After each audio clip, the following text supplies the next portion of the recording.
Hi all, this is Miška in Košice, IT professional, aspiring author and brand new YouTuber. I was on vacation on Zanzibar, which is part of Tanzania. If you don't know, it is absolutely beautiful place, but I do have few, let's say, travel tips or stuff I would like to talk about when it comes to Zanzibar. So, like I said, Zanzibar is a beautiful place east of African continent, and it is most recently part of Tanzania. However, it used to belong to Oman, and you can see this oriental influence a bit in the architecture, also in the culture, and that is part of what I wanted to talk about. When you are in Zanzibar on package holidays, which I was, you are in a hotel, you want to go, you're laying on the beach, go to the sea and so on. On the beach you will see Maasai people. They are there just walking around, talking to tourists. A lot of people see them as, let's say, annoyances. And their presence there is very interesting because Maasai are from African continent, from mainland Tanzania. They are not originally from Zanzibar.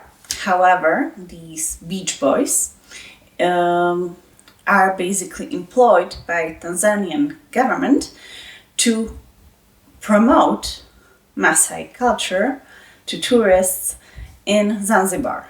That is their occupation. So they are being paid by the government to talk to the tourists. Tourists are not very appreciative of that in most cases. However, when you ask them, why are you here to promote Maasai culture when it's not native to Zanzibar? Why are you promoting it here to tourists when it's not, again, native to Zanzibar? Why it's a Maasai culture, not Zanzibari culture that is being promoted? They basically ignore the question. They like to talk about their culture. They will talk about the place they come from on the mainland. One of the Maasai people I talked to, he described very closely how long it will be a trip when he goes home at the end of the season, because most of the hotels close on Zanzibar in April when the rain season comes in. So that was one very interesting aspect, I would say. So there's that. Another thing to watch out when you are going to Zanzibar is that it very much matters where you are going. This was my second time in Zanzibar. I was there with my mother.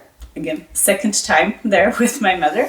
But my mother was there actually the third time in 3 years. First time she was there with my father at the end of March. Second time she was there with me at the end of March, and now she was there with me again mid-February. And the first time she was on Nungwi beach, the second time we were near Matemwe, and the third time we were near Pongwe. And Nungwi, that's actually the west coast of Zanzibar, so closer to the side facing the African continent, basically. Matemwe and Pongwe, those are on the east coast. And of course, Zanzibar being an island, it is very important on which side of the island or the archipelago you are. Since the tide is really big. On Nungwi, you actually don't notice the tide coming in and coming out. It is the most popular beach on the in the whole place, basically. Because of that, there's only a couple hotels there, and they're usually well booked, because people who know Zanzibar try to get to Nungwi because it's the best beach.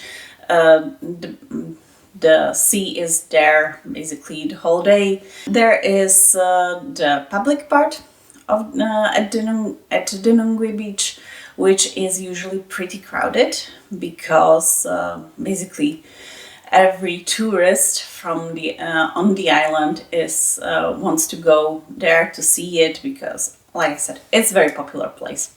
And then there's, of course, the private part of the Nungwi beach, which is occupied by the hotels, and of course it's more private there, and a great place according to my mother.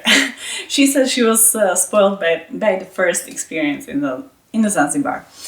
So the next year we were in Matemwe at a different hotel, more luxury hotel, to be fair. We didn't care. I was very sick. I was coming off 2 months of sick leave, and I was getting sicker again. So I just needed to get somewhere warm, and Zanzibar was what was available as a flight from Košice at that time. So that is where we went. There was marked difference between Matemwe and Nungwi, of course. Like I said, Nungwi, you have ability to swim in the sea the whole time, or the ocean. Of course, it's ocean. In the east, in Matemwe, the tide was very noticeable. So when the tide was at the high tide, it was very nice, very warm sea. Seawater, great to swim in, great to relax in. I was so very sick when I went there, and by the time we returned home, I was feeling so much better. The sun really basically drained the sickness out of me, and I'm very grateful for that. It was 11-hour flight there, but it was so worth it. That was at high tide. It was a great place. Of course, it was end of March, beginning of the rain season, so sometimes we had rain during the day, but it was light rain, or even if it lasted longer, it was still very warm, and it was very comfortable, let's say. There were times when we were just laying under the umbrella, and it was raining, and we were just laying there and waiting for the rain to pass, because it felt nice to be rained on. To be perfectly honest, the rain was basically the temperature of the air around us, so it really wasn't uncomfortable or anything. It was great. However, when the tide went out, so at low tide, it was basically, definitely unswimmable. You have the corals there, you have some rocks, when the tide went out, you had maybe a kilometer to walk to the sea. And in your way were the corals, the rocks, really bad terrain, so you needed shoes to walk securely to the water, and then there was just basically a sudden drop off, so I didn't feel safe. Didn't feel safe to go swimming there. It was very far from the shore, so I simply didn't go swimming when the tide was low, but I did like walking around the corals, even though I didn't have the shoes for walking in the sea. And then this year we were in Pongwe, and we knew it is the East Coast, but there was simply nothing available on the West Coast in Nungwi, so we decided to go there. and from the pictures the beach looked okay. And man, was it the worst experience when it came to the beach. Hotel was great. I think that when it came to food, it was basically the best food. They had best seafood I ever ate. Basically, I ate calamari and prawns and all the stuff I usually don't. But really, on Zanzibar, they are called the Spice Island, and you can see that there in their food, in their kitchen. They really know how to use spices. Everything tastes great, especially the fruits, of course. Even those, they don't spice those, but I did have flambéed, flambéed pineapple, and it was seasoned with cinnamon, and wow, that was absolutely unbelievable. I love that. Okay, so Pangue. The beach was terrible. I really don't recommend anyone to go to Pangue if you want to go to the beach, because the weather was great. Of course, we had some rains, some strong rains, but again, it rained for maybe half an hour and then it stopped, and everything was sweltering hot again. So there was no problem with that. However, the beach, it was basically a calm when the sea came out. So at low tide, I had my smartwatch, so I didn't need to count. The smartwatch counted for me. It took 3,500 steps to reach sea.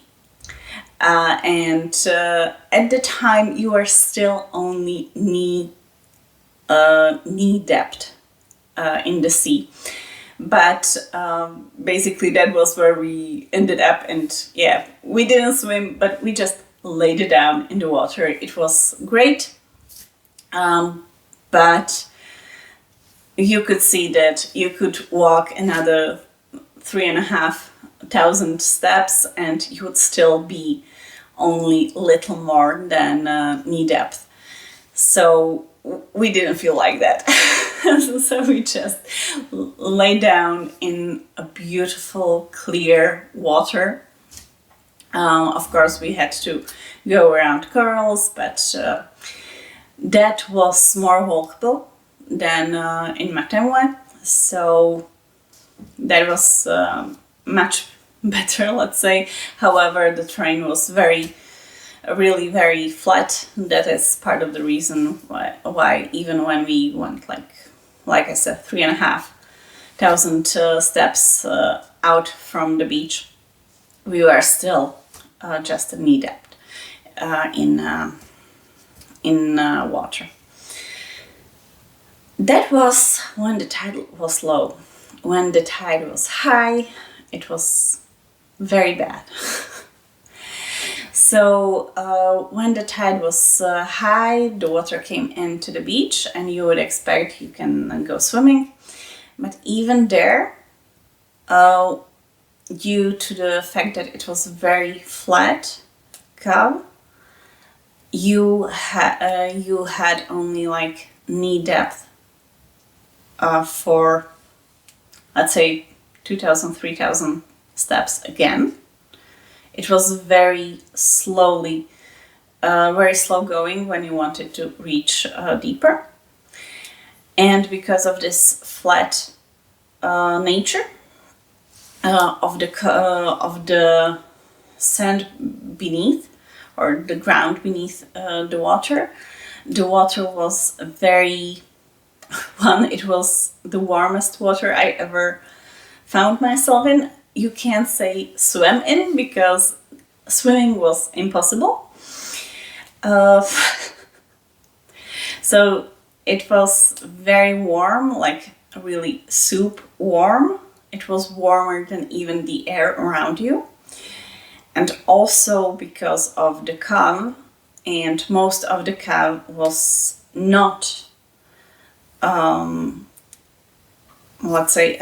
populated by hotels. There were just a couple hotels, and actually only one hotel actually maintained their beach. That was ours.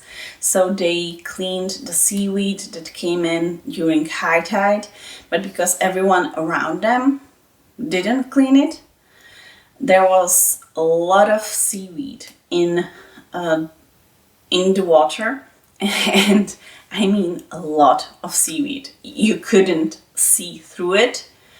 You had to wade through it for some time to get to a clearer water, but that water was still not clear. It was very, I would say, muddy if there was mud, but there was sand because the water was coming in, and the surface of the land was flat.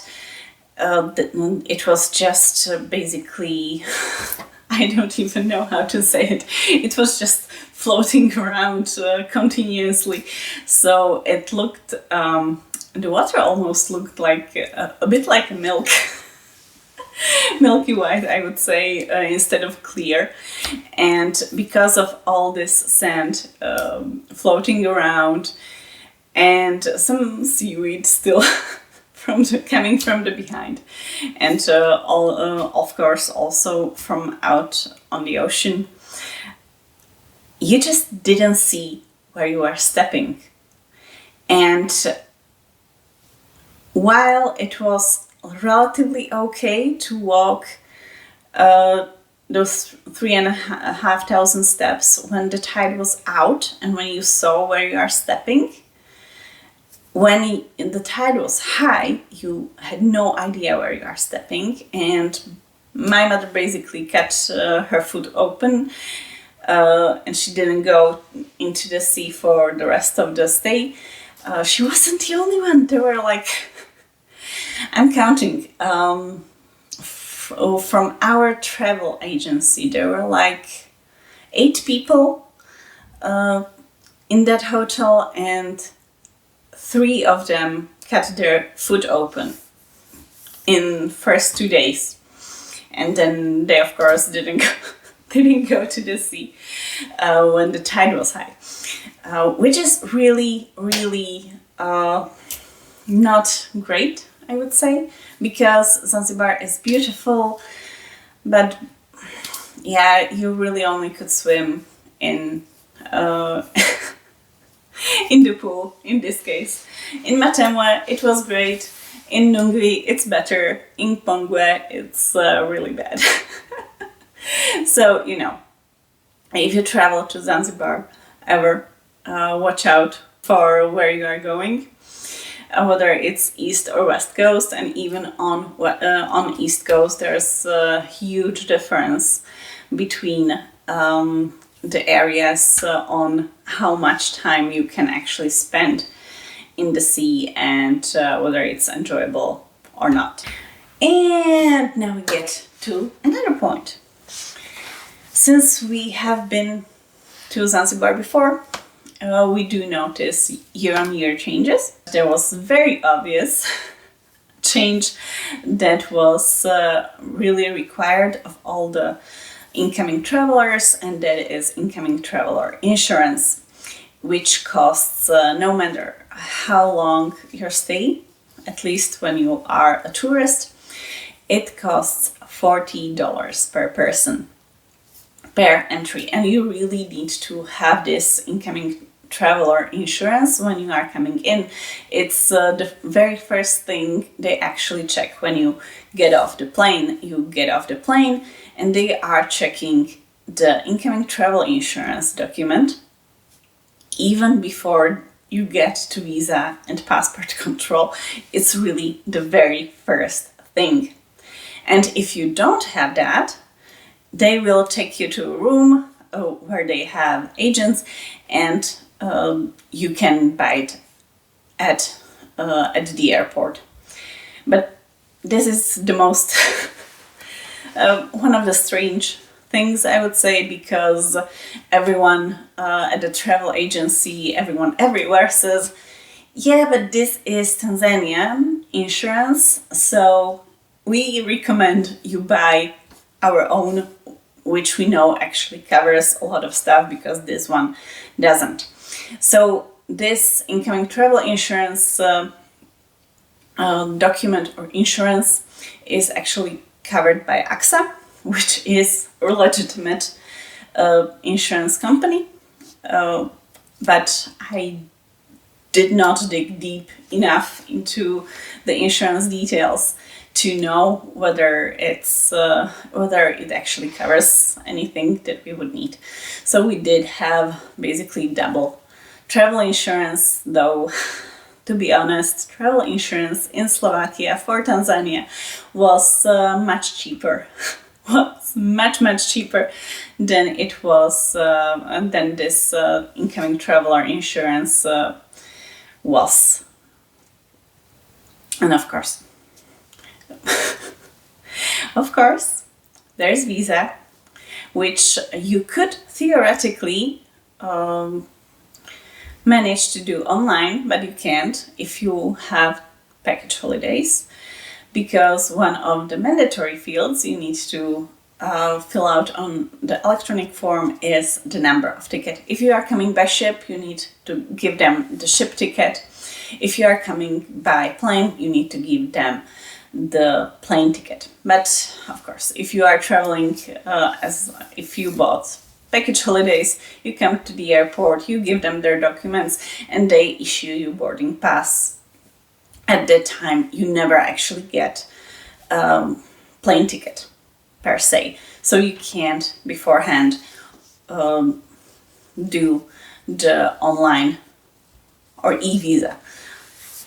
It's impossible for you to get through the process online, which was unfortunate because it really is annoying to write out the visa form when you are coming in, because you fill out one form for incoming traveler,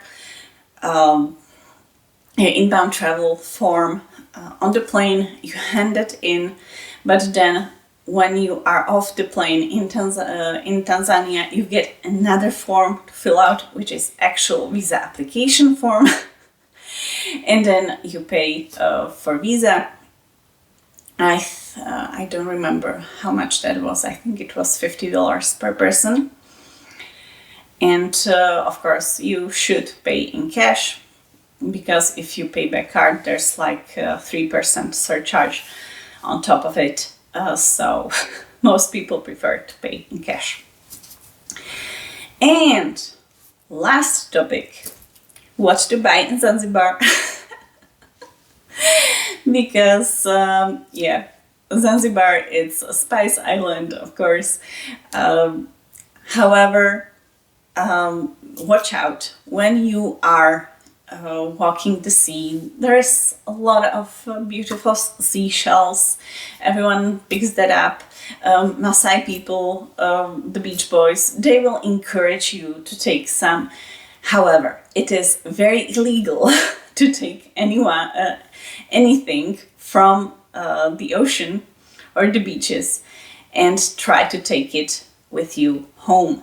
It is not illegal to pick it up from the sea. You can take it to your hotel room, you can travel with it all over the island, but it is very illegal to try and take it off the island. So my mother gathered a few seashells and I was like, that's illegal? And she's, really? So we checked, and yes, of course, it is illegal. They do scan luggage for that. Unfortunately, just before that, we bought a handbag. And this handbag actually was decorated by seashells. So we were very concerned, and I will show it because it's a very beautiful handbag.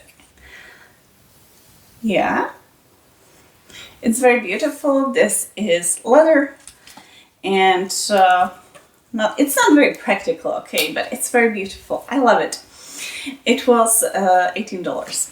I know I should have tried to negotiate the price a little further down, but I really liked the bag.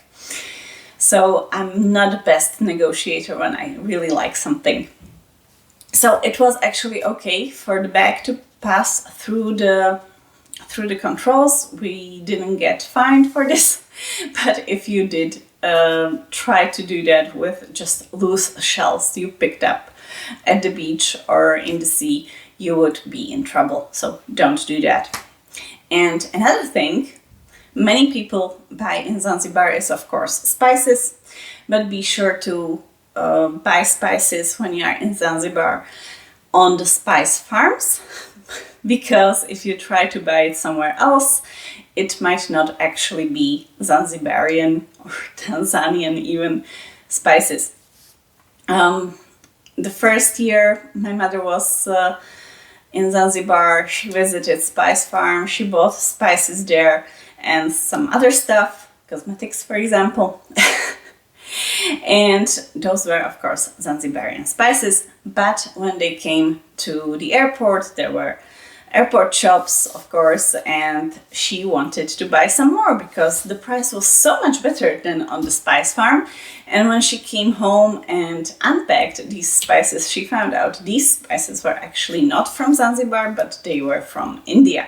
Which, like, okay, it's spice, but it's not Zanzibarian spice if you thought, as you thought you were getting.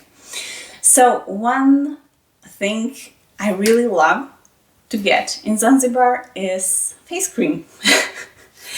And it's this small thing, actually. It's also from the spice farms. It's basically just pure turmeric and coconut oil. This little thing, yeah, very little thing, cost $5.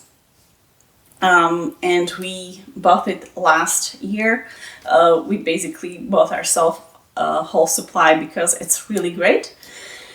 It's basically my emergency emergency face cream. I try to not use it too much because it's great, and of course I don't travel to Zanzibar all that often to buy more.